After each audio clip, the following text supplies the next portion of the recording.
दादा गेले आणि पक्षात वादळ उठलं. पण आता खेळ फिरताना दिसतोय. दादा गेल्यानंतर पक्षात गोंधळ माजला होता. सत्ता कुणाची, दिशा कोण देतंय, काहीच कुणाला कळत नव्हतं. पण आता सुनेत्राताईंनी थेट काम हातात घेतलंय आणि तेही ठामपणे.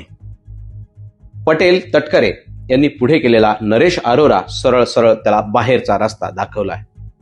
हा निर्णय घेणं काही साधी गोष्ट नाही. हा संदेश आहे, ही भूमिका आहे, ही ताकद आहे. सुनेत्राताई भावासाठी नाहीत, त्यांनी निर्णय घेतले आणि ठाम घेतलेत. पण आता खरी गोष्ट सुरू होत आहे. हा पक्ष वाचवण्याचा प्रयत्न आहे की पूर्ण सत्ता हातात घेण्याचं चाल आहे. लक्षात ठेवा, राजकारणात एकही पाऊल विनाकारण नसतं. प्रत्येक निर्णय काही ना काहीतरी सांगत असतो. आणि आज सामान्य कार्यकर्ता आणि जनता एकच प्रश्न विचारते, हा खरंच बदल आहे की नवी खेळाची? तुम्हाला काय वाटतं? खाली कमेंट करून सांगा, शेअर करा.